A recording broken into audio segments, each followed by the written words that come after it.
Hello, we're delighted that you've joined us for this episode of No Free Lunch, Economics for a Fallen World. Dr. Heyman, we've talked about markets before, but you want to talk about market efficiency. Yeah, because we're recording this session, and for the chapter we're doing, we're talking about market failures a little bit. So it's probably important to set the stage as some of the subsequent videos that you're going to be watching for this chapter about market failure. We need to understand, what do markets get right? And the key thing about markets is we say that they're allocatively efficient. Big word. What do we mean by that? We mean that the markets tend to allocate or distribute goods where they're efficient, and I'm going to define what that means in a moment. It means basically this.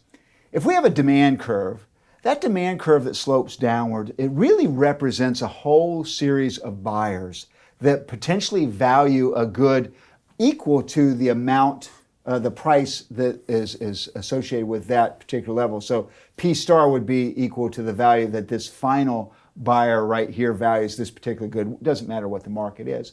And every step up further, they would value at a higher level. And likewise, on the supply curve, we see that every producer would be able to produce at a lower level, and that's their opportunity cost of production for them. They would like to sell it for higher, but it's the lowest they'll sell is this. And what happens is there's incentives which tend to force us to get to where supply equals demand, and it's this. So if there's a producer down here that can produce at a price lower than P star, they could make money by selling to this person that values this good at a price higher than it costs them to produce. So that's going to inexorably lead to profit opportunities until you produce there. And what we find is that at Q star, every single good where the value of it to consumers is greater than the cost it is to produce is produced. That's a hugely beneficial result. We know that everybody's going to be happy that they all wanted to buy, they were willing to pay more than it cost, and they all got to do so. Likewise, let's take a look at the right of Q star. In this case, the supply curve would be greater than the demand curve. What this says is that the cost of production, the opportunity cost of production, what those resources could have been used in some alternative, is greater than the value of the output product of those resources as valued by the demanders, such that these people don't value the output as much as it costs to produce it. That's wasteful. And because of that, they won't pay as much, and that tends to bid us back this direction. So if the producers produce too much, they'll get punished. People won't buy it, and that's going to tend to lead to X marks the spot, this equilibrium price and quantity. Now we know, we talked earlier in the course, that there's just a tendency towards that. Things are always kind of changing.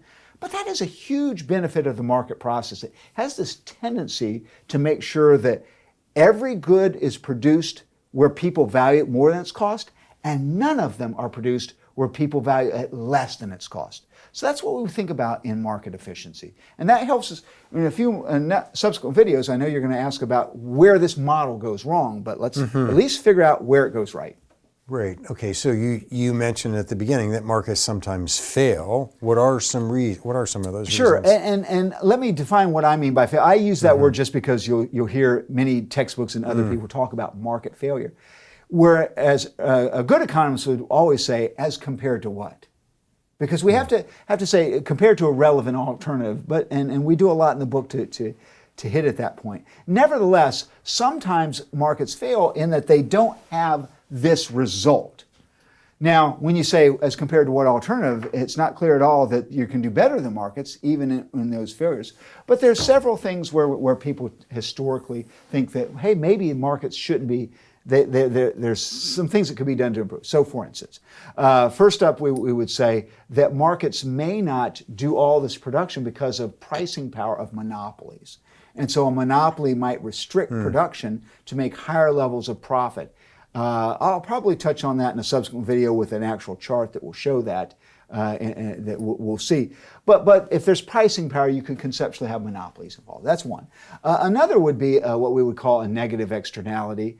And that would be where you and I might benefit from a market transaction, but there might be a spillover cost to someone else that's not a part of this transaction.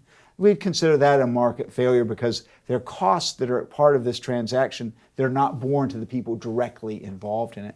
And so we'll tend to get an overproduction of these goods. We'll illustrate that one as well in a future video. But the final one would be something called public goods. And these have the characteristic that once you provide them to one person, you can't not provide them to others. We would say they're non-rivalrous in consumption, and they're non-excludable, which means you can't keep somebody out from getting it once you produce it for one, and it's non-rivalrous. My consumption does not minimize your consumption. That tends to be more difficult for markets to produce those kinds of goods. The classic case would be like national defense. But there are many cases where markets tend to figure out ways to do what people thought were public goods in the past. One important point for you to be aware of: a public good is not necessarily something that currently we provide via the public, right? Public education is publicly paid for good, but it does not meet the definition of a public good. You could clearly exclude, if you wanted to, people from going into your classroom. So it does not meet that definition. Doesn't mean the public shouldn't provide it. It just means that you can't use the excuse, well, the markets can't do it because of market failure, therefore the government must do that. In some cases, like national defense, you could say, hey, private markets are not going to provide national defense, therefore the government must do that. That's not the case with many, many things the government spends money on. Okay. Well, thanks for this introduction on market failure, and we'll talk more and hope you can join us then. For now, that's all for this episode of No Free Lunch.